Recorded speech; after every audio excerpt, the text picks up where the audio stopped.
So, gents, we're upping the profile of guests for this week's show.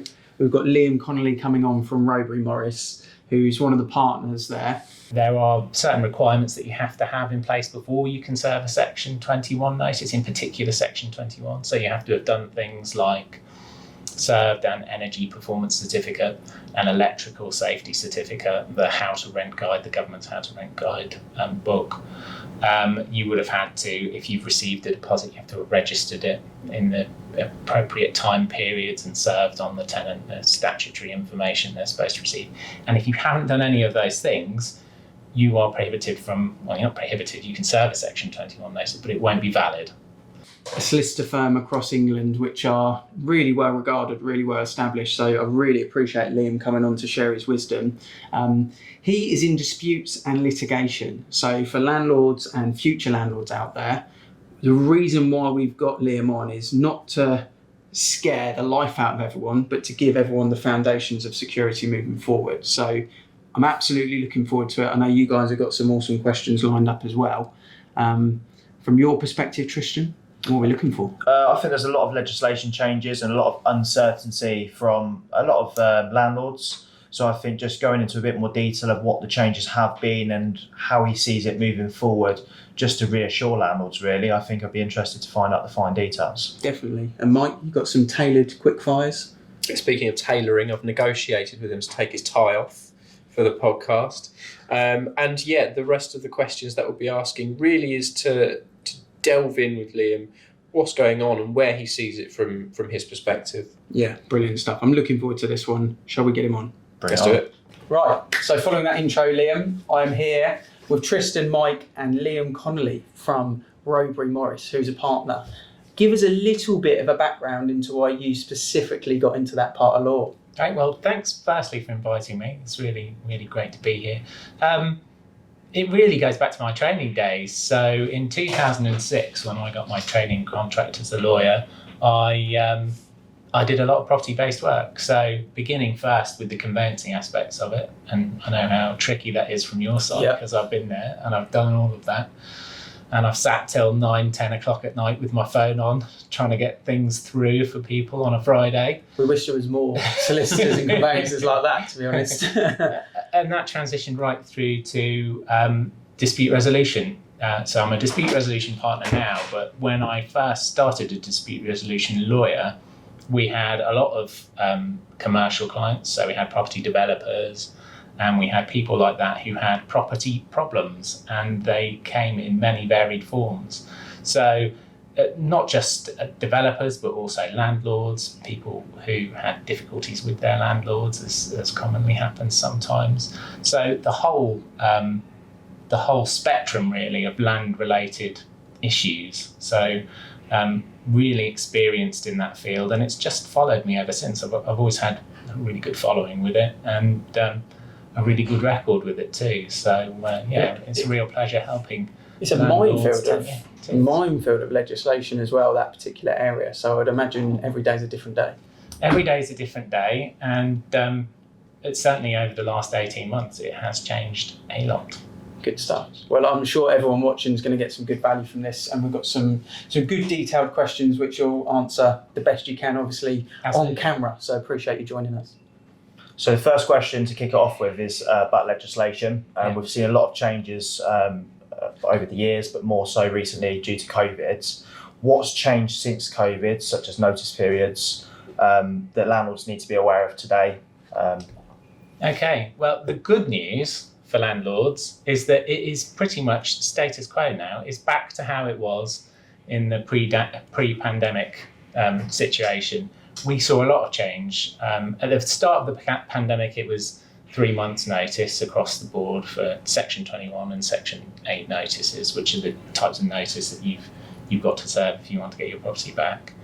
And then it moved to 6 months, which was an extraordinarily long period of time. And even if you were lucky enough to get a possession order, you couldn't enforce it because there was a blanket ban on enforcement of them.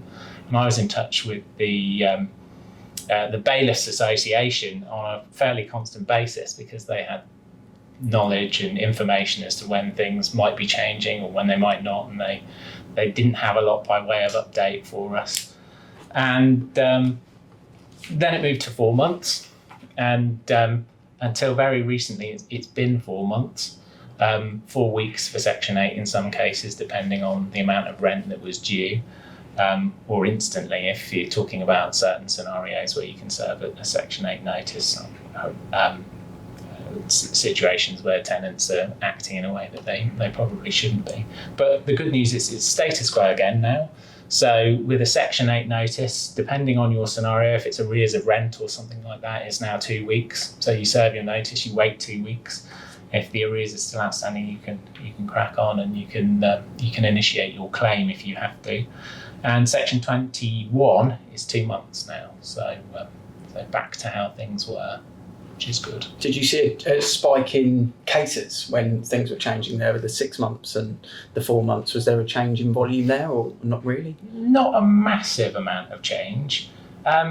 You had a lot of people who were reluctant and wondering what to do and whether we should act now or whether we should wait or what should really happen. But my advice at the time really was get in the queue. There is actually nothing to prevent you from serving your notice, and then when the notice expires, provided you've done everything that you need to properly do, get in the queue, get the proceedings issued and press on. There was an anxiety, I think, in relation to how will I get possession when I get my order.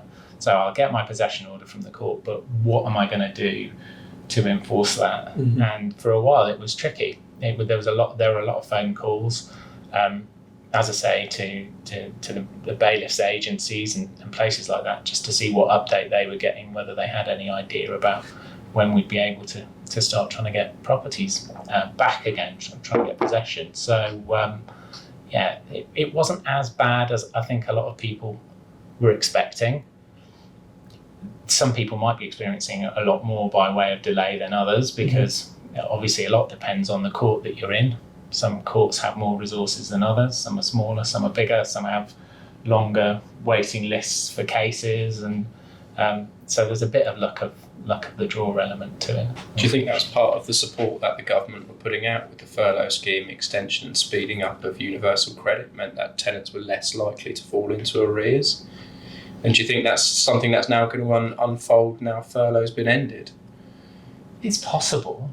It's possible that it will. I don't think we have necessarily seen much by way of a vast increase. I think the frustration with a lot of landlords was a tenant has, for example, stopped paying rent, and they know that they don't necessarily, I'm not saying this is the case with every tenant, but some people have been quite canny and decided, well, there's no sanction for me not to pay the rent now. Yeah. If, for example, you don't have much by way of material assets, what's ultimately the worst that can happen to you if you decide you're not going to pay? I mean, ultimately, a landlord is probably going to look at it in the grand scheme of things later and say, is it worth my while when I get my possession order and my order for the arrears of rent? Is it worth my while pursuing this person and chucking good money after bad if there's no prospect of me getting that money back? So some people haven't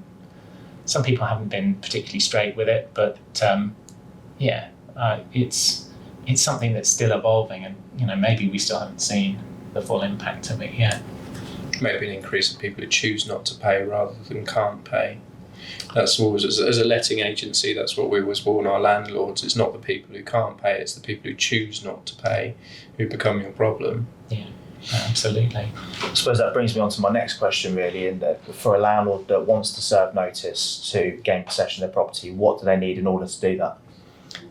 A landlord's got to start, I would think, by looking at all of the available options that are on the table for them. So generally speaking, it's going to be a Section 21 notice that you want to serve to get possession back, or it's going to be a Section 8 notice that you want to serve. And it really depends on the circumstances of where you are at that particular time. So there are certain requirements that you have to have in place before you can serve a Section 21 notice, in particular Section 21. So you have to have done things like served an energy performance certificate, an electrical safety certificate, the How to Rent Guide, the government's How to Rent Guide book. You would have had to, if you've received a deposit, you have to have registered it in the appropriate time periods and served on the tenant the statutory information they're supposed to receive. And if you haven't done any of those things, you are prohibited from, well, you're not prohibited, you can serve a Section 21 notice, but it won't be valid. So the worst case scenario that I sometimes see is someone deciding, I'll do this all myself and I'll serve my notice and then I'll take it to court when they've not gone. And it will take 3 to 4 months then to get to court, possibly longer in the pandemic situation or post-pandemic situation. And you get to the final hearing and the judge says, did you do this, this and this? And the landlord has to say, well, no, I didn't. And that's just the worst scenario, because you find yourself then in a situation where a judge says, well, your Section 21 notice wasn't valid. So if you haven't served a valid notice, you can't have a possession order. And there's a pretty good argument you might have to pay the tenant's costs of the proceedings as well. So you've wasted, at that stage, 2 months by serving a notice that wasn't valid, a further 4 months on top of that of waiting to get to court, the costs potentially of it if the tenant has incurred any legal expenses, and you have to start the process again, which is galling for landlords, really. I think it's crucial for landlords to ensure they're serving those documents, and that's why it's important to use an agency or at least be registered with someone where they get the knowledge or information to know Absolutely. what to serve, because it's always changing.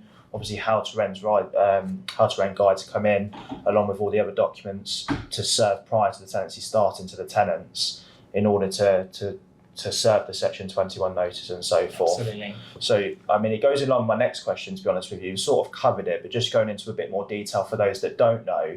If we go into a scenario situation, we've got one tenant that didn't serve the documents when the tenant moved in and they wanted possession back of the property. The second scenario being someone that did serve the documents, but they've expired, or some of the documents have expired during that wasn't renewed. Where do they stand in these situations, and is there a way to still get possession? What's the advice you can give on this? If you haven't done anything whatsoever at the beginning, you're in a really precarious situation. And until recently, the case law, particularly in relation to, the most relevant case at the moment is a case called Tree Carroll House versus Rouncefeld. And it's a really important case, and it relates to energy performance certificates. Now, in that case, not energy performance certificates, electrical safety certificates.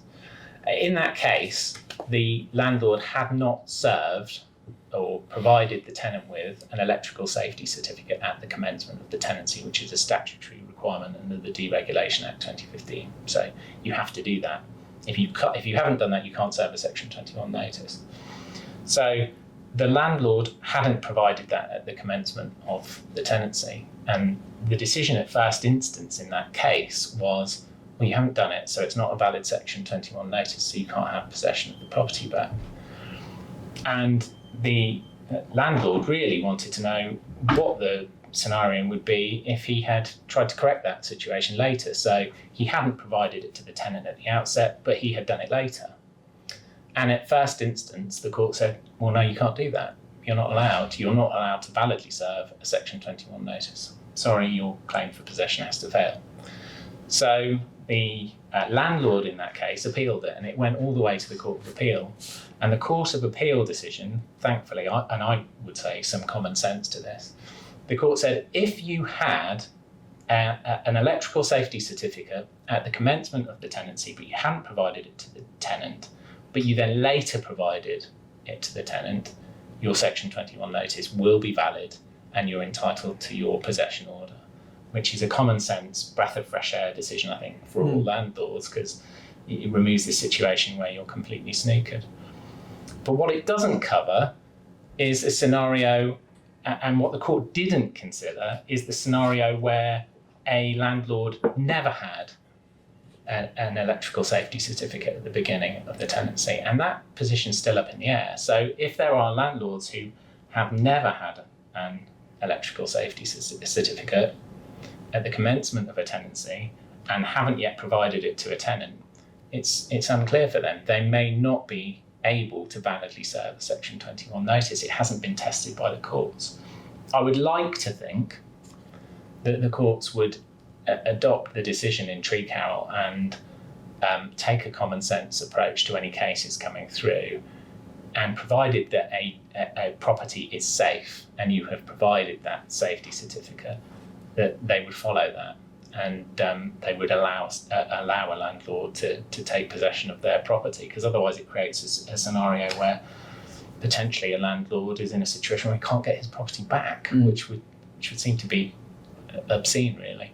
And the same goes for energy performance certificates. There isn't a decided case at the moment to decide really, well, what would the scenario be if you didn't have one at the time the tenancy was entered into. So that's untested times, really. Someone's going to spend a fair bit of money in legal fees to be the case study for the others. Yeah, someone's going to have to be the test case for that. And, thankfully, none of my clients yet. One thing that we find a lot on these podcasts when we talk to different experts in different fields is the best advice is to get the best advice. Absolutely. And it's exactly the same scenario in that the best advice is to get the best advice, have that power team around you. The best advice is not to do this on your own. If you're a landlord, don't do it on your own. It's a you don't know what you don't know scenario. Always get professionals to help you with the processes. Get someone like yourselves to advise them on, well, what do you need in place so that one day when you want this property back, you're going to have the best chance of being able to get it back. Yeah. And if you haven't done very simple things, because the legislation changes constantly, you're in a situation where potentially you're going to spend a lot of money trying to do it. Yeah, absolutely. So going on to evictions then, so I've heard rumours during the lockdown periods when obviously regaining possession of properties was on hold because of the lockdown and COVID situation, and possessions around them were taking when they could serve notice and sort of start the process of eviction could take up to 12 months, and domestic violence was taking priority for these. What is the average timescale to get possession back of a property in a worst case scenario, and can you shed some light on this? It's a difficult situation now because of COVID and coming out of the COVID situation that we've had. It's really a how long is a piece of string question sometimes, because as I said before, it can depend on the court that you're in. It can depend on what the court resources are, whether there are judges available, what judicial availability there is, and smaller courts tend to have less resources. It's tricky. It's tricky to know. Really, it comes down to, well, when can a court list this to be heard, and will the judge be available on the day? I've had scenarios where I've been contacted a day or so before a hearing, or even the day before a hearing, to say, I'm sorry, the hearing can't proceed because of judicial availability, which is it's an unfair situation for a lot of landlords who are pinning their hopes sometimes on being able to get possession back as soon as they can, because they've got their own financial commitments. They're relying on things like rent from tenants to be able to pay mortgages on these properties sometimes, and it's difficult. If I were to give sort of a broad time frame, a rough average on how long it takes for someone like me to get possession back, the first thing, you've got to take it all into consideration. So notice is important to begin with first. How long's your notice period going to be?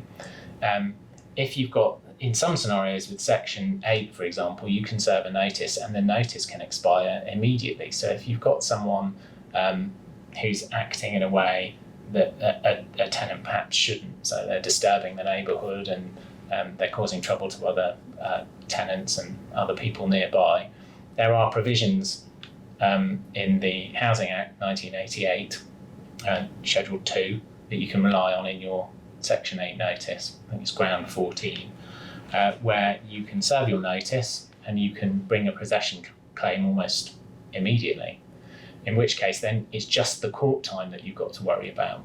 And I would say to get a hearing these days, it's probably anything between 2 and 4 months to get your hearing. And then the typical order will be you have to give possession within 14 days. It can be longer, it can be anything up to 6 weeks. But typically a judge will say possession within 14 days. And then if the tenant doesn't go, it's a whole new can of worms in terms of, well, how available are bailiffs to to attend the property and remove people. But those are the sorts of timeframes that you're looking at. Obviously, the notice period is a bit flexible, because if you're relying on Section 21, it could be 2 months.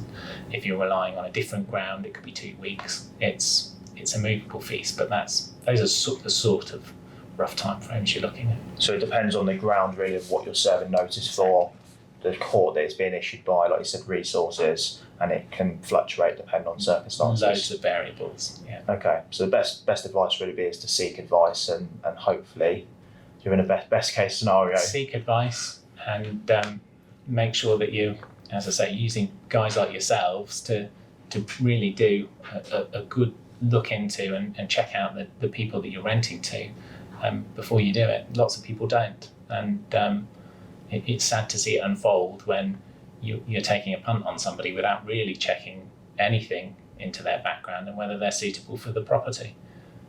So yeah, always take advice. And is there any way to fast track the eviction process at all? And if so, how? Yeah, there is a fast track process. A fast track process only relates to Section 21 notices. So if you're having to rely on purely rent arrears or Section 8 grounds, then the fast track process doesn't exist for you. And basically the fast track process is where your application, if you're relying on Section 21, you use the fast track court process and it's dealt with on paper. So there shouldn't have to be a hearing. A judge will look at it. You will have filed with the claim all of the supporting documents, energy performance certificates, gas safety certificates, the how to rent guide that you served, evidence that you've done all of those things. And if you can paint for the judge a picture that you have done everything that you need to do that's required by statute, and this is a properly compliant letting, then a judge will 9 times out of 10 grant possession without having to have a hearing, in which case you save a little bit of time in the process. All I would say, I suppose, is to be a little bit cautious in terms of, does it make a difference in terms of time? If you've got an option to use Section 21 or Section 8, okay, it might be an accelerated process, not requiring a hearing, but if you're serving a Section 21 notice and you've got to wait 2 months before you commence your claim, as against a Section 8 ground where you can go 2 weeks after serving it, it's going to be quicker to do that than it is to follow the accelerated process. Perfect. And the last question I have is more of a scenario case, and it's more referring to rent arrears. Obviously, there's a lot of cases of arrears at the moment, and people that choose not to pay rather than not having the option to pay. But say, for example, a landlord's gone through the possession to take back possession of the property.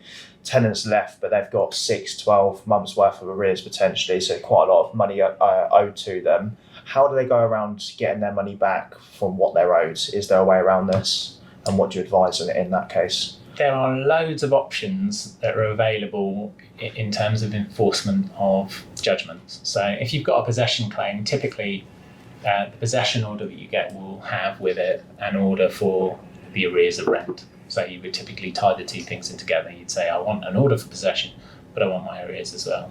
And you would do that in every case. Even if you don't think you're going to get your prospects of getting the money back are good, there's no harm in asking for it and getting that order from the court to say, I want my arrears.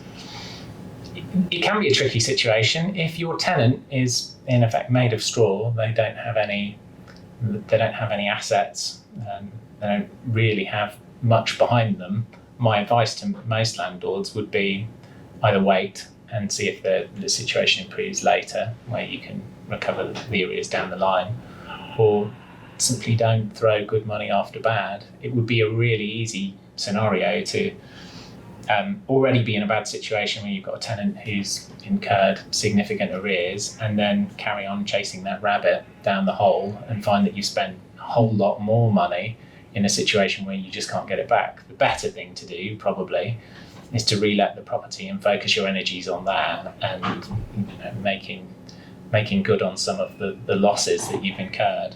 But if you've got a tenant where you think they do have something by way of assets behind them, there are lots of options. So you could look at bailiffs wherever they land in future. You could You could think about appointing bailiffs to attend their property to try to enforce on goods that they have, vehicles, things like that. If you know what their account details are or who they bank with, you can potentially get a freezing injunction against a bank account to release the funds in that way. If you don't think there's very much by way of assets in their bank, you can look at attachment of earnings. So if they're in paid employment, you can get an order from the court that the employer pays a sum of money to you every month from their earnings until your judgment is satisfied.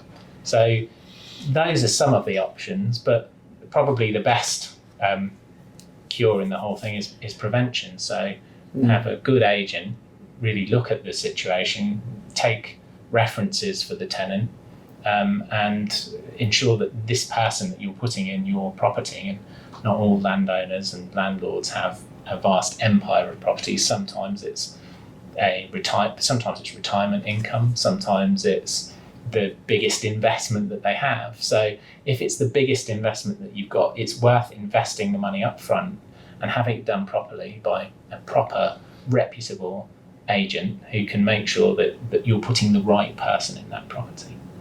Yeah, 100%. And if we've just scared the absolute bejesus out of someone that's thinking of becoming a landlord, this is obviously a very small minority of scenarios, but the advice from the outset that you've just given there to a lot of landlords, I think will probably structure people's thought process moving forward and all their new lets in a probably different and more secure way, which is why we've done the podcast and why we appreciate you coming on. Mike is looking exceptionally smart now because he knew that there was a lawyer coming in. He's done the top button. Done the top button, especially for and he's got some quick fires. So 3 quick fire questions. You're a property lawyer rather than a property market expert, so I've tailored them slightly for you this week. So, that's the first time I've ever changed my questions. So please do feel the love in the room for doing that. From your point of view, what happens next legally for rental markets, landlords and tenants? I think at the moment, it's pretty much going to be status quo for a while. There has been a lot of talk about, well, are we going to abolish Section 21 and what's going to happen when that occurs? And there's been a lot of talk about that, and there's been a lot of consultation. I think it's been going on since 2019, but we're yet to see anything happen. I think when they first started talking about it in 2019, it was with a view to something happening in autumn of 2021, and we're still not there yet. So I still haven't seen any evidence that anything is necessarily going to change. But even if it did change, and even if we did abolish Section 21, I don't foresee a situation where you're going to have a scenario where it's impossible for a landlord to get their property back. I just think they'll probably widen the scope of Section 8. There'll be something in place that allows you to legitimately get your property back. Mm-hmm. It would be a daft scenario to have a situation where you've got landowners who, for whatever reason, can't deal with their own land. And there are hundreds of reasons for doing that. They're not all necessarily because you're an evil landlord and you want a tenant out. Sometimes you just want to deal with your property for some good reason, and I can't see them closing the door on that. Mike talks about that a lot because there is this kind of sort of false persona of what a landlord actually is, and in reality, especially around the home counties where we are, often it's an accidental landlord or it's someone that's let a property to purchase another and they've kind of fallen into it. So it's definitely a case of knowing the right advice, having the right people around you, and information like that. Be interesting to see how things change over the coming years. Obviously, focus might be elsewhere at the moment with everything that's gone on, so we'll see what's next. Yeah, absolutely. One question which I won't change. If you were to invest in the perfect property deal tomorrow, what would it look like to you personally? I am sensible enough to know what I don't know.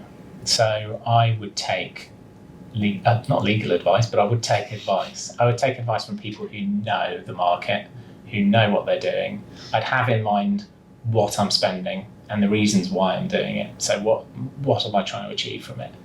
And I would definitely engage with it in that way. I don't think I would just, because I come across quite a lot of people who make really bad choices and really bad decisions. So quite a lot of landlords that I come across buy a property because they think it's a good idea, without very much regard to where they're buying it, or what they're going to do with it when they've got it, or who's going to go in there, what they're going to charge in terms of rent. Those are all really bad decisions, and quite often you get people who buy a property in the wrong location, and they either can't find someone to put in it, or they put the wrong person in it, because the wrong person for that particular place, it sounds terrible when I say the wrong person, what I mean when I say the wrong person is someone who doesn't perhaps have the means, the disposable income, and to achieve what the landlord is setting out to achieve at the beginning. So if the landlord has in their mind, I want to make X amount of money out of my investment, if it's completely unrealistic for the property you bought and the area you're buying it in, that's a bad investment decision. So you need to really take good, sound advice in terms of what are my objectives here? What am I going to do? What am I going to achieve from this? Am I picking the right things? Am I making smart choices? It's sensible, because I think when you look at, I don't know, investing in stocks and shares or something, you've got kind of high risk and low risk, and it's probably as simple as that when you're putting your money into the stock market. With property, more often than not, high risk is inconvenience tied in with the two, because there's a lot of work to do with it, and low risk is very convenient. So it's working out on the spectrum of which end you want to go, high risk and inconvenient, or low risk and very convenient. And it sounds to me it would probably be less of a risk and more of a convenience for the lifestyle that you live, which is quite a common answer that we find on this podcast. I think if you also put someone who spends their time working within dispute resolution, they're going to also know the worst case scenarios for every scenario that's ever come. So that's going to bring its own conservative nature to doing it for themselves as well. Last question. I'm going to turn it on its head, actually. We talk about landlords a lot. The title is the Landlord Page. What's the best advice you would give a tenant who was having an issue with their landlord? Because from my point of view as a letting agent, there's as many bad landlords as there are tenants. Yeah. Communicate. It's all about communication. The worst thing you can do is say nothing at all and grin and bear it and basically not have a voice. You have to say something to your landlord. If something's not right, you have to speak up about it. And 9 times out of 10, most people in this country, landlord or tenant, will want to try to find a way to resolve a problem without involving people like me or courts. They just want a resolution. 9 times out of 10, a landlord just wants to rent a property to a tenant, the tenant to enjoy the property peacefully and quietly, but pay their rent. And that's exactly the same objective that a tenant would want. They just want to enjoy the property and largely be left alone. So if there are problems, they definitely do need to speak about it first.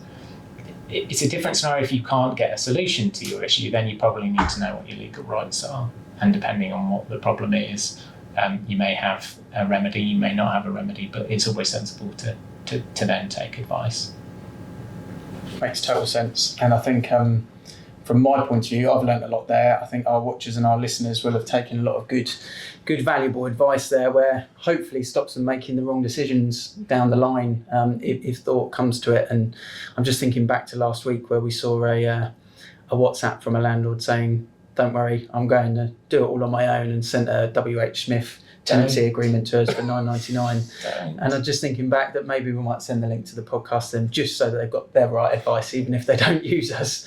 But really appreciate your time coming on. Thank you. If people want to get in contact with Rowberry Morris or yourself, best to jump on the website, would you say? Drop you an email? Jump on the website or drop me an email. The links are all there. So my profile's obviously on the website, link to my email. Yeah, jump on that. Brilliant stuff. Thank you for your time. Lovely, thank you. Thank you. So, Liam's gone. That was an awesome podcast, and I'm hoping people watching that are in property now or going to be in property, they're not scared by it, but they've actually just leveled up their wisdom and knowledge of what they need to know from being a landlord and the importance of certain aspects. But any takeaways, Tristan, from your perspective? Yeah, definitely. And just going back on what you said there, I think it's important for landlords to know what potentially can happen in a worst case scenario, but we don't see it often. It's just there to reassure people of the processes of that. I mean, for me, the biggest takeaway was, even as a property lawyer, he was still use an agent to go through the whole process and manage his property, and I think that says a lot.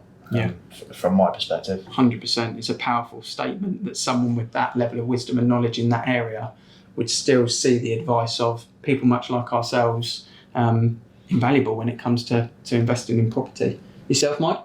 Yes, I mean, it's interesting for me to see that his world has been turned upside down with COVID, as every rule changed for him.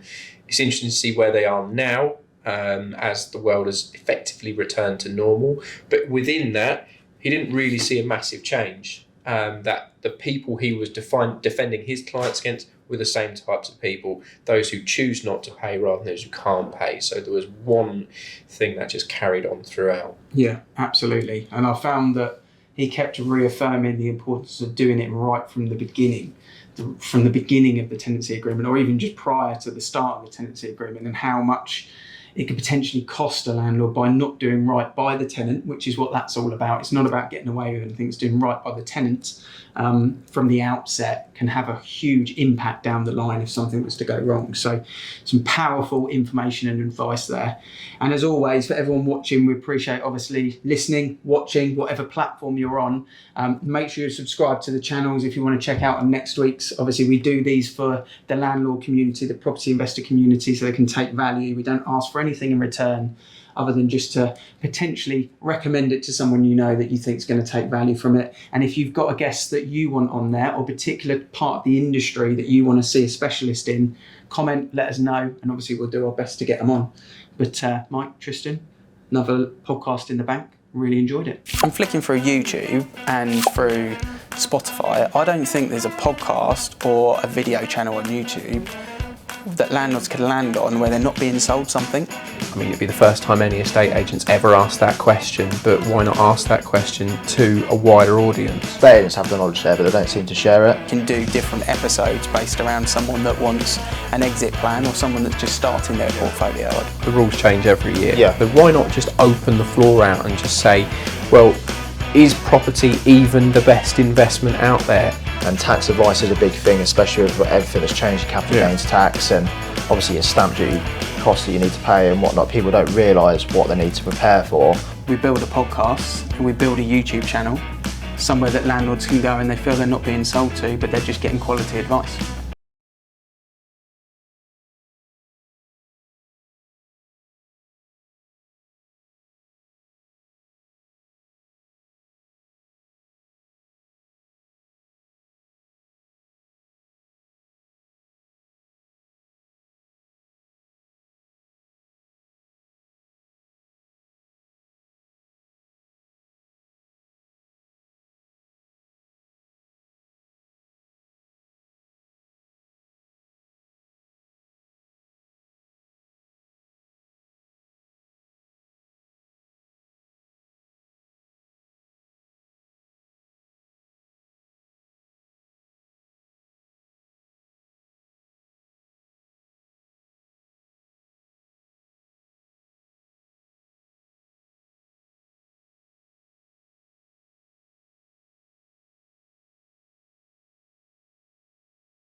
doesn't exist for you.